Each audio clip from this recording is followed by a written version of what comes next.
We have this funny way of looking back at the past, the good old days. But let's be real, some of those days were anything but good. So today, we're not just going to talk about history, we are going to step right into it. Think of this as a bit of a time-traveling challenge. And I'm going to ask you, right from the jump, looking at this, do you honestly think you could survive a 12-hour Victorian factory shift? So this is your first day. No friendly HR meeting, no welcome packet, no safety seminar. This is it. This is your entire orientation. A foreman just shouts at you, and that one sentence is both your training and a very, very real warning. And get this, the focus isn't even on your arm. It's about not jamming the machine. From moment one, you're not an employee, you're a component. So forget everything you know about a job. Your shift starts now. All right, the clock is ticking. Your 12-hour ordeal has officially begun. But, it doesn't even start on the factory floor. No, it starts way earlier, in the dark, in the cold, hours before the sun even thinks about showing up. In this world, your comfort isn't just a low priority, it's completely irrelevant. And this is where it all begins. Not a bed, not really. It's a lumpy sack, probably stuffed with straw, maybe some old rags.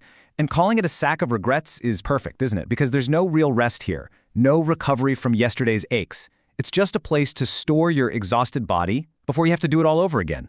Forget your phone alarm. This is what wakes you up. A massive bell, owned by the factory, that literally shakes the entire neighborhood. It's not a gentle nudge. It's a raw, industrial command.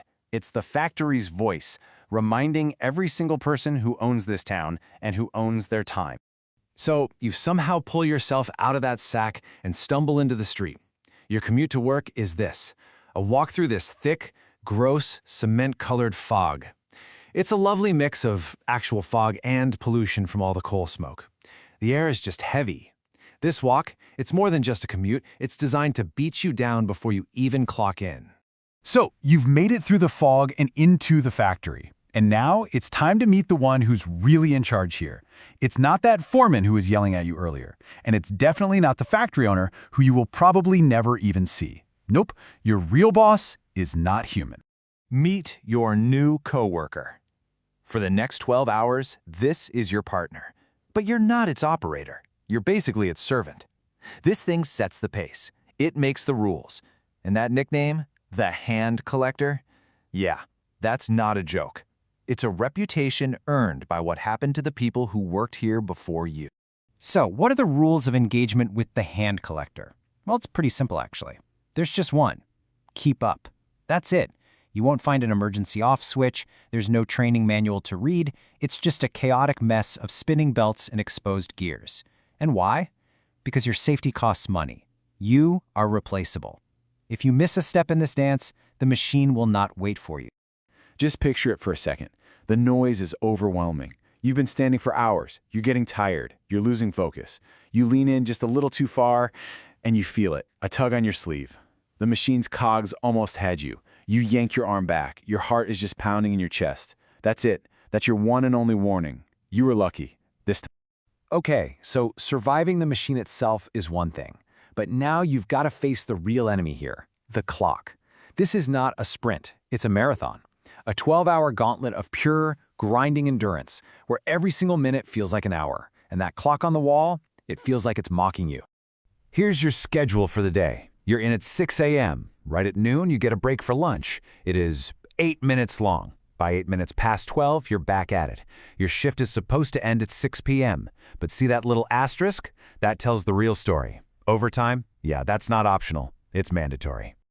I just want to pause on this number, 8. 8 minutes. Let that really sink in. What could you possibly do in 8 minutes? You don't have time to sit down. You barely have time to find a corner to lean against. It's just enough time to shove whatever piece of bread you brought into your mouth before the bell screams at you to get back to work. It's not a break. It's a pit stop. So after that lunch, the afternoon becomes a real battle against your own body. That slump hits, and it hits hard. You're getting dizzy from hunger. You're literally swaying on your feet from exhaustion. But the machine doesn't get a slump. The machine never gets tired. And you've still got hours to go. And what happens if you have more than just a close call? Well, the rule is pretty simple and brutal. If you get hurt, and I mean even lose a finger, That's just an inconvenience for production. You're expected to wrap it up somehow and just get back to it.